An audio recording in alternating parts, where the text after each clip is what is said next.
Have you been wondering if LinkedIn can benefit you? Tune in today's episode where our guest expert shares ways physicians can leverage and optimize their LinkedIn presence. Hey, this is Brad Block, host of The Physician's Guide to Doctoring. This is a personal and professional development podcast for physicians where we have experts on the show that try to teach us everything we should have been learning while we were memorizing Krebs cycle.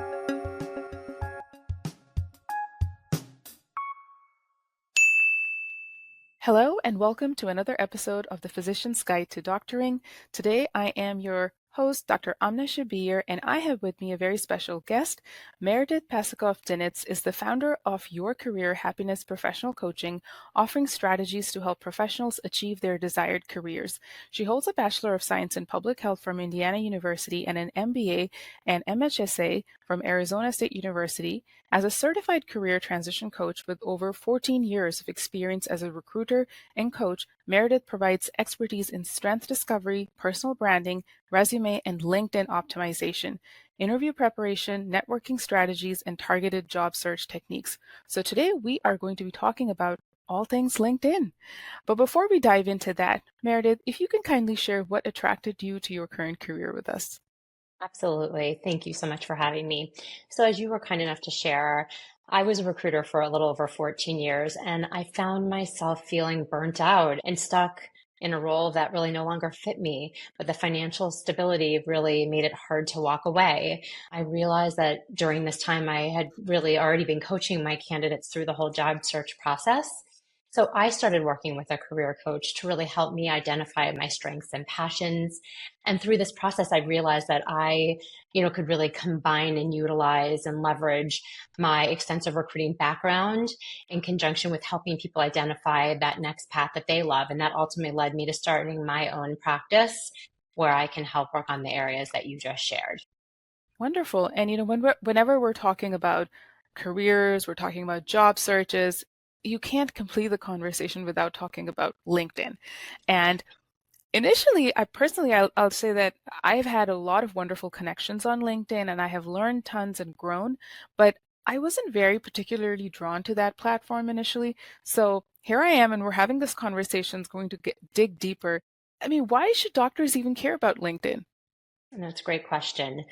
And what I'd like, there are several reasons. When LinkedIn was first created, it really was created to be a networking platform. And I know that has unfortunately, pivoted some and people use it for different means now. And I have a lot of clients that tell me they think it's more like the Facebook of business. But as you just shared, it really can be so important as a physician for their professional networking, being able to connect with other peers and mentors and professionals, in the medical field and really fostering that collaboration and knowledge sharing. So that's one reason. If you happen to be in the job market, I can tell you that 95% of recruiters use LinkedIn to identify candidates. And hospitals and companies, healthcare organizations, whatever space it may be, that's how they're out there looking as well. So really it can open the doors to different opportunities from that regard and build relationships that can help get you referrals. Also, if you're in private practice, that's another way that you can use it. LinkedIn can help you establish yourself as a thought leader, using LinkedIn to share insights, articles maybe that you've published, engaging in discussions, really establishing yourself as a thought leader in your specific area and differentiating what sets you apart. It's obviously a very competitive field and so many different specialties. So LinkedIn can really allow you to differentiate yourself and share, what it is that your message. When you think about patient trust, right? A professional online presence can really enhance that patient trust by showcasing your qualifications, your achievements, endorsements that you may receive from other colleagues or mentors. You can use LinkedIn as a physician to educate your patients on sharing reliable information about research findings, the future of healthcare, whatever your space is. Another great reason to be on LinkedIn, I know there's a ton of different resources for educations, but think about continuing education. LinkedIn providers, there are so many different groups on LinkedIn for, every different specialty. There are courses, there are events. And so this can allow physicians to stay updated again on the latest medical advancements and trends. And lastly, when you think about like reputation management, again, by actively managing and having that online presence, it builds your brand, it builds your visibility, allows you to be that thought leader.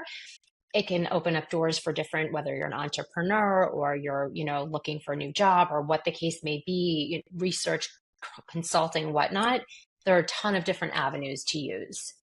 Wow. Yeah. I'm hearing all in one place where you can not just demonstrate your clinical skills, but you can also build your brand. You can build an authority. You can share information. So many ways that you can take that one network and to leverage it. For some of my clients that I coach, like I will have that conversation with them. Do you even have a LinkedIn when, especially when they're starting this job search situation? I'm like, if you don't, then we have to go and resuscitate that page and let's bring it back up and kind of go from there. As you're thinking of all of this, are there any common mistakes that you see? I mean, other than not being on the platform? Yes, absolutely. So to your point, clearly not being on the platform, but an incomplete or an outdated profile is absolutely a mistake. And what I mean by that, not having an updated or professional headshot, having very basic headlines, and we'll spend a little bit of time going through what it should look like, leaving that summary section, that about section, either blank or again, very poorly written, not really showcasing and highlighting any of your work experience, your fellowships, your residencies, your certifications, neglecting all of that. Again, like you were sharing, it's about visibility. It's about building your brand. And by not having a complete profile, you're losing out on that. A second piece is not being consistent with your engagement. I know we are all busy, especially as a physician, but if you can dedicate 15 to 30 minutes, 2 to 3 times a week to engage in content, whether you are posting something, maybe you're sharing an article that you wrote, a speaking engagement, commenting on other colleagues, professionals, posts to share your insight to help with your thought leadership, liking posts, things like that. LinkedIn actually rewards those that tend to have more activity to build your visibility. So again, even if it's 15 to 20 minutes, it doesn't have to be hours, a couple of times a week, that really helps.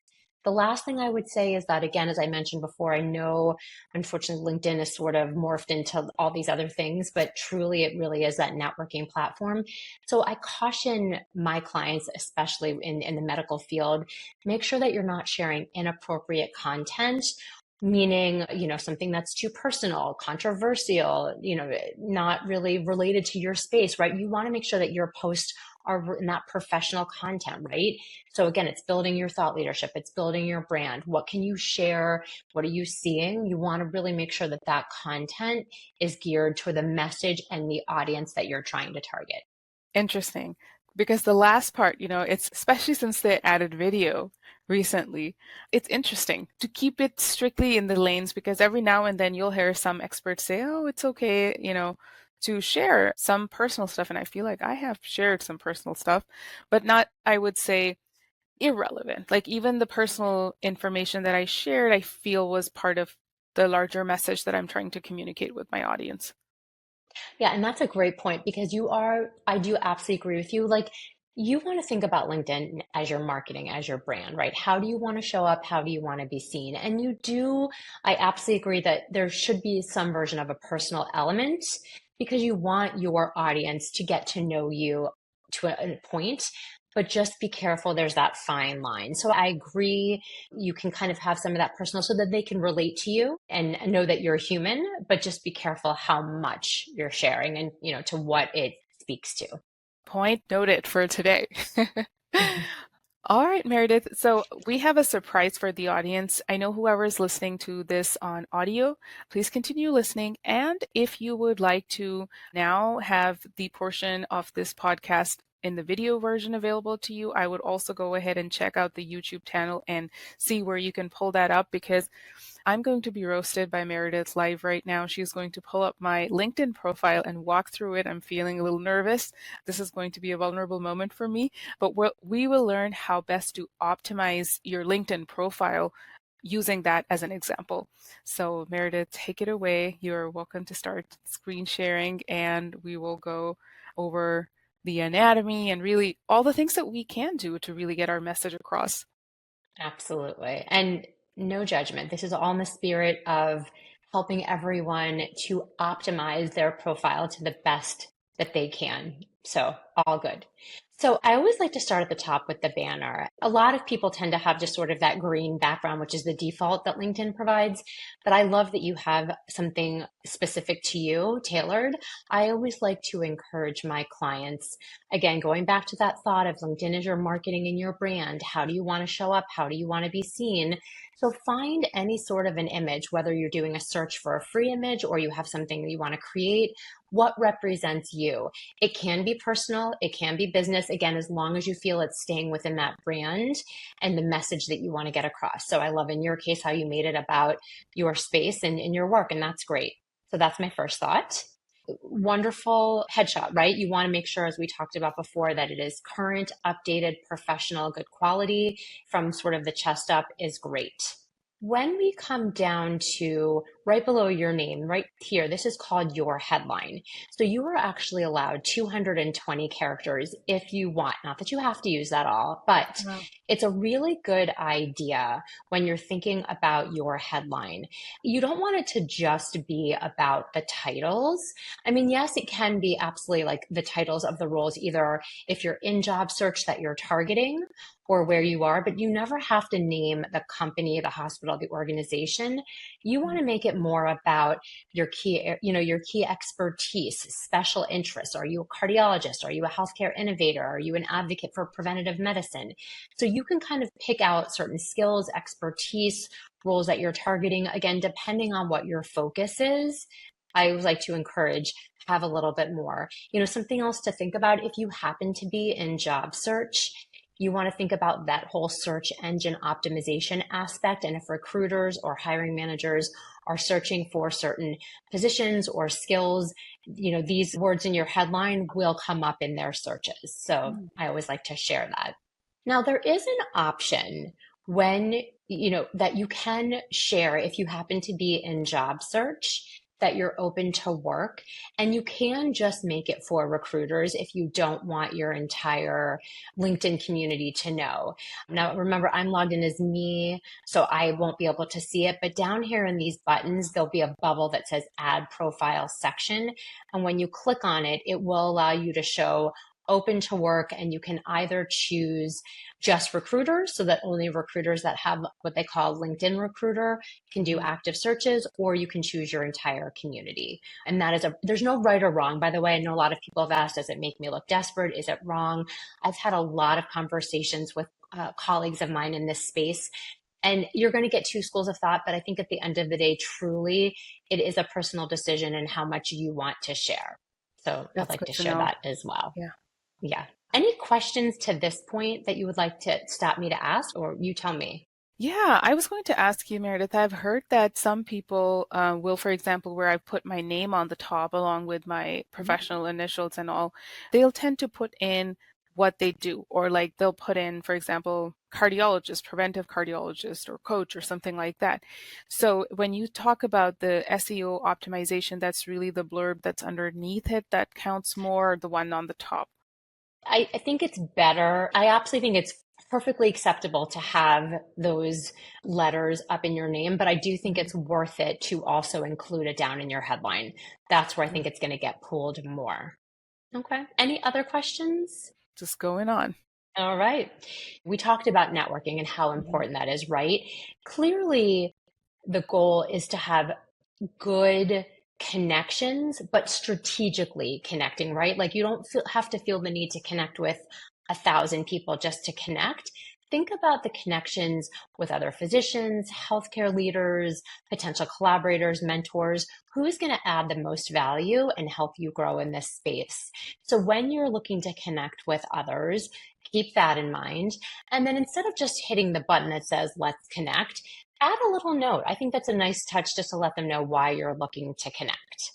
So just keeping that in line.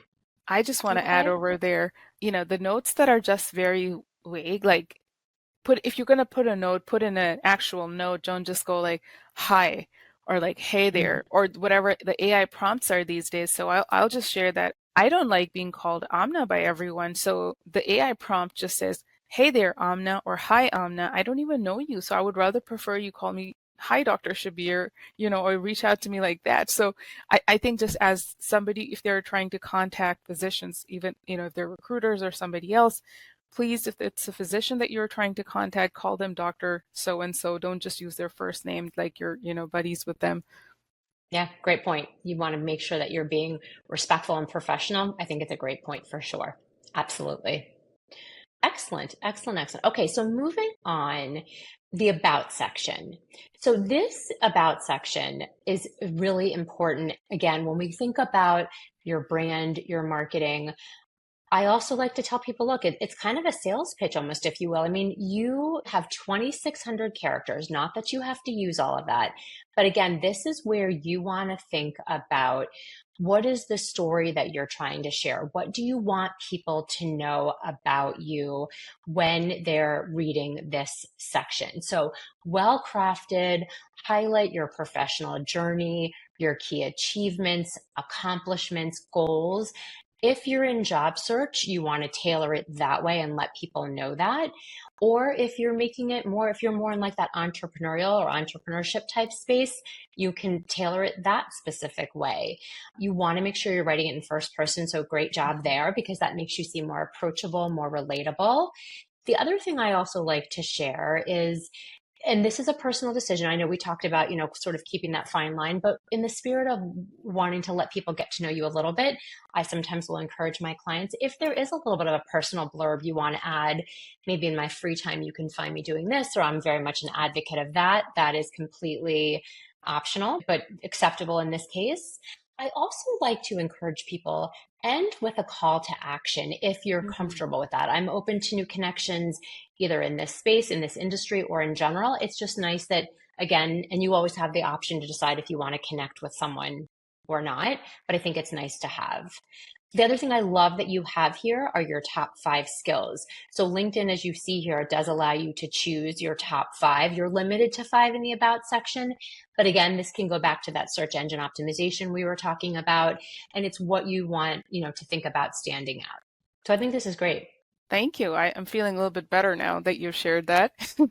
And Yes. I love the call to action. I guess, Meredith, my question in this about section is when we're trying to share who we are. So as human beings, there's so many parts of us, and even during professional growth, for example, somebody could, as a physician, but they're also a writer, but they're also doing all these other aspects of their life and actually career and opportunity wise. What's the really good way to highlight the different parts of who you are? So, for example, writing, speaking, your non-clinical practice, your clinical practice, how would you recommend that?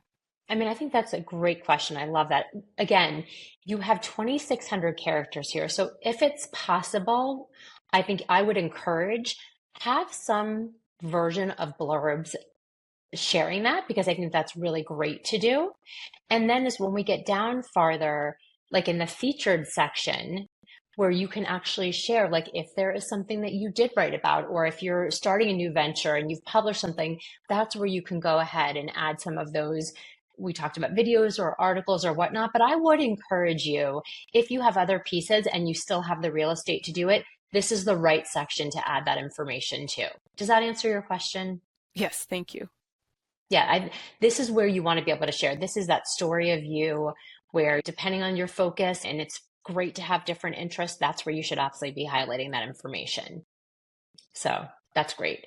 And then I like how you have your services here. So again, if you are an entrepreneur, or if you're in private practice, or if there's some, services that you want to offer, again, when you're up at the top, there's the bubble here that'll say add profile sections.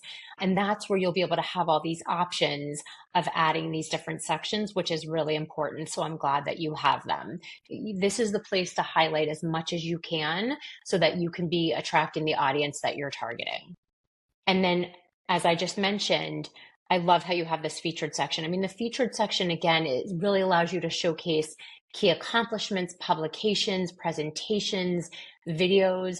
It's particularly important for building your brand and really letting people see what you've done and the value you add. So, if you have certain certifications of things, you can also add them in addition to the other areas. So this is a great area. I highly encourage, especially physicians, to be using this to really help your information stand out and to show your audience where it is, what you're targeting. I have a question about the featured Yes. section. So, hmm you've shared, I sometimes can't tell, can I share as much on top as I want to? Is there like an optimal number of like you should only have 3 featured or 4 featured or 5 featured? That's a great question. I mean, I would say, the things that you feel are most relevant and important, things are going to trickle through, right? I mean, maybe you've done Yeah. some stuff 6 months ago, so it will still live there. But hmm I think it's fine because you want to keep, it's almost like, it goes back to when we're talking about activity, right? And posting things, which I was going to get to next. So, I mean, I think you pick the most relevant, again, if it's a speaking engagement, if it's an article that you've published, something that you want to showcase, absolutely get it up there, because as you add more, it will get pushed down, but it'll always live there. And so this is the area for you to shine and really show what's most important that you want your audience to know about you and see. All right.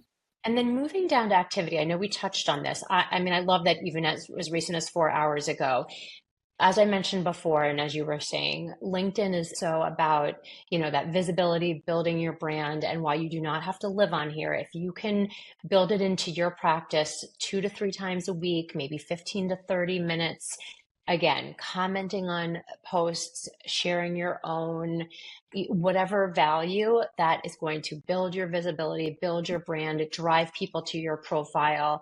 I also like to encourage, look, if you are interested in a certain healthcare organization, company, even if it's someone you don't know, follow those either companies, people, whatnot first so that their posts start coming into your feed. You can comment on their post before you reach out cold. The goal is that hopefully they're going to start recognizing your name. Maybe they respond. And then after 1 or 2 interactions like that, then you could reach out for a connect, and it's not so cold anymore because they've seen the value that you add. They see your perspective. They know that you're an actual person.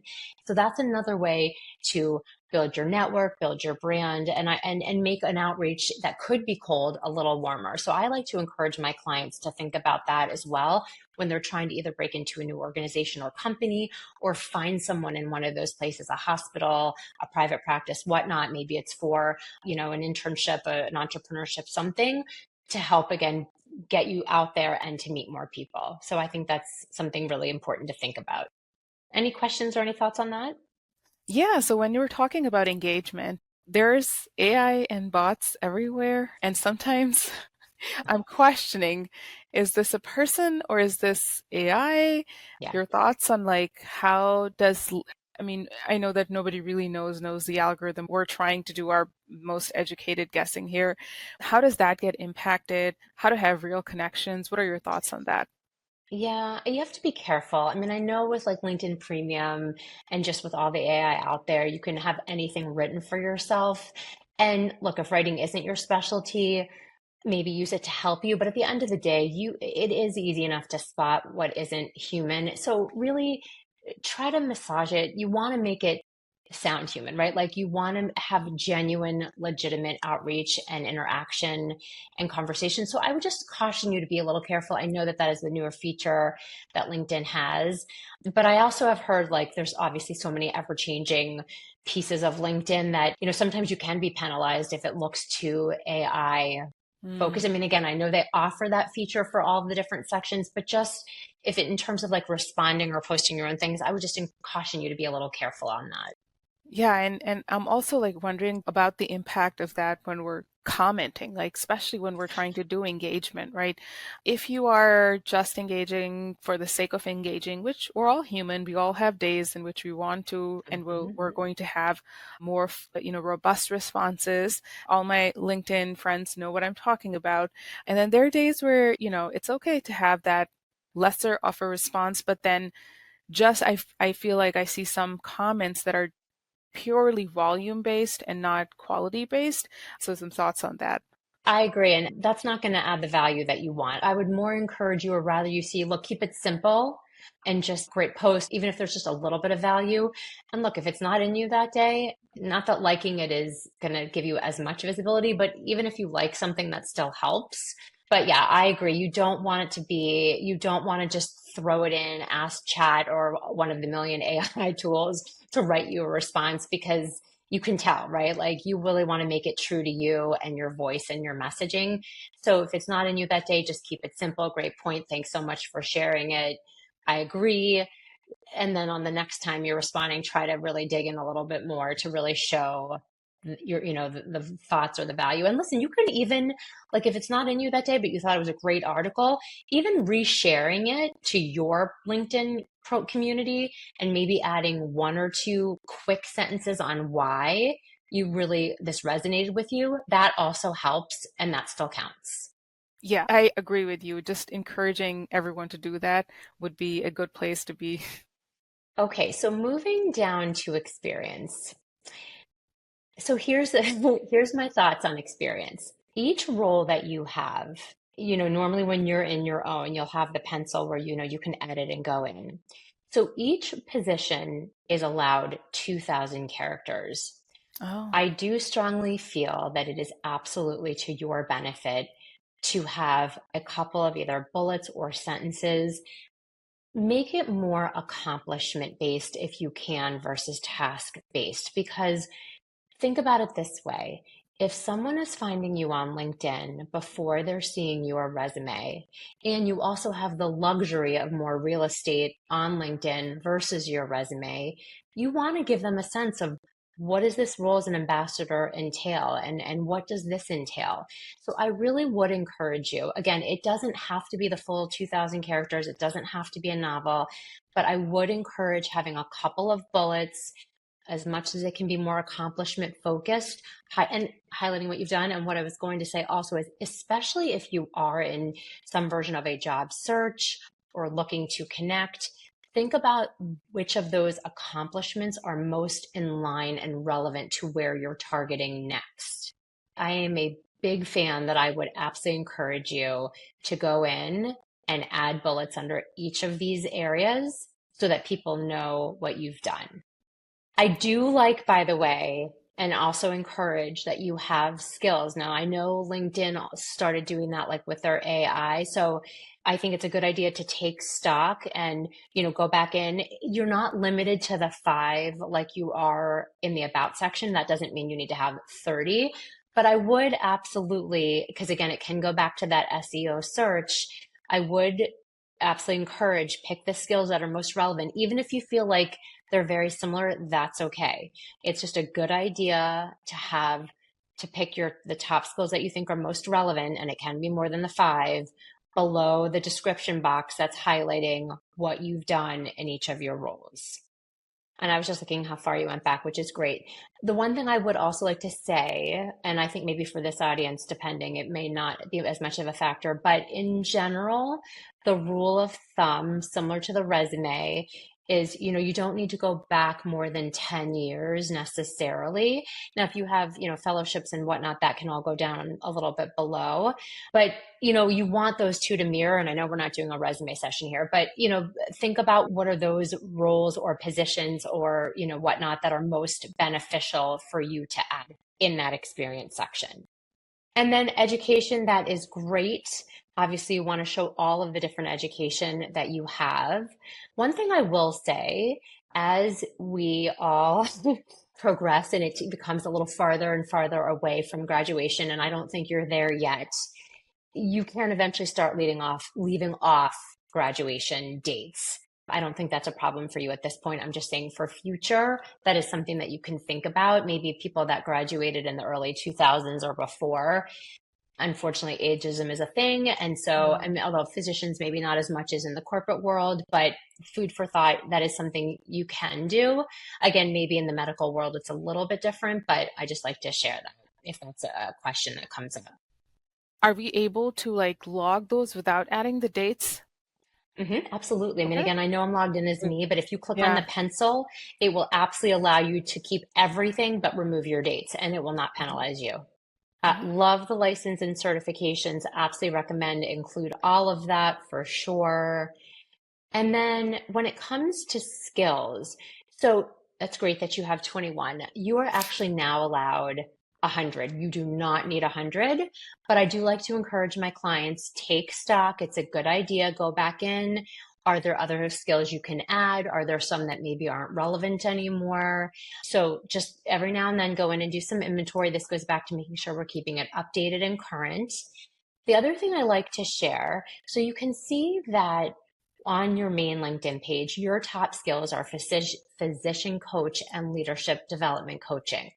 If you felt like there were two other skills out of your 21 that you feel are more relevant, when you are in, and again, I know, remember I'm logged in as me, but when you click on, there'll be a pencil here and then three dots will show up just to the left. When you click on the three dots, there's a drop down menu that appears and the word reorder will show up. So when you click on that reorder button, all of your skills pop up in a box. And then on the right side, there's like three little lines and your mouse will become a hand. And then you can just drag and drop to reorder your skills. That's a very neat way to kind of really snapshot what you want somebody to see, and then whoever wants to dig deeper, they can dig deeper. Yes. Yes. So I always like to share that because I think that's a really neat feature to add in case. And then recommendations. I love that you have one from a couple of months ago. Recommendations and endorsements. I mean, think of these as free references, former mentor, colleagues, depending on where you are, maybe professors. If appropriate, if you're in private practice, maybe a patient. Again, obviously, only if that's appropriate. Ideally, and this is ideally, and listen, everyone's in their own place, 3 to 5 recommendations is amazing. 1 to 2 is a great place to start. And again, the goal is really just in the spirit of letting people see the value that you've brought to them. And maybe you're doing research, maybe you're in consulting, private practice, again, whatever that case may be. If you're, doing something entrepreneurial and innovation or technology within healthcare, think about all those different areas and anywhere that you think you could get a recommendation, it's really nice. And it's super easy. Again, I always encourage people, ask first, however you do. And then when you're up here in that add profile section and you go down to where it says add recommendations, or it walks you through really easy. You would just type in the person's name in the box. They obviously have to be on LinkedIn. And then it'll ask you like where you worked with them, what the relationship was, and then a little box that you can type them a note. And then they will get an alert in this messaging box right down in the lower right-hand corner with your request. And then when they complete it and send it back to you, you will then get a notification down here where you can review it. If you're happy with it, there's a button that says add to my profile, or you can follow up with them to make any little tweaks or changes. So I think that's just something nice to continue to have. And organizations are great. The only other last thing I would say, like I mentioned before, is think about if there's any groups. Again, there are so many based on specialty and industry, and it's just another great way to build your network and from an educational networking, all of that perspective. So other than that, I love your profile. It's great. Thank you, Meredith. This was helpful. And I hope You're that, welcome. yeah, whoever is listening to this also found it helpful. If you were listening along, please go ahead and pull up the video version of this later on YouTube and watch it.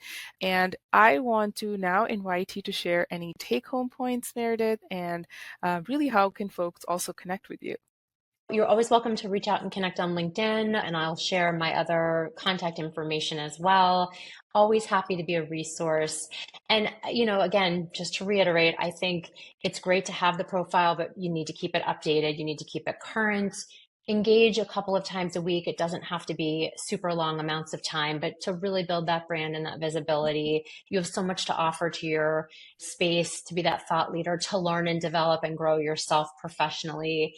It really can be, it is a great tool and a great resource, and millions of people use it globally. So I just encourage you to get out there, and any questions, there are lots of great resources I'm always happy to answer, and there's great tutorials. Thank you so much for your time. It was a pleasure talking Thank today. you. Thanks for listening. So please share it or like it or comment on a social media post, or write us a 5-star review. Thank us again for listening to The Physician's Guide to Doctoring.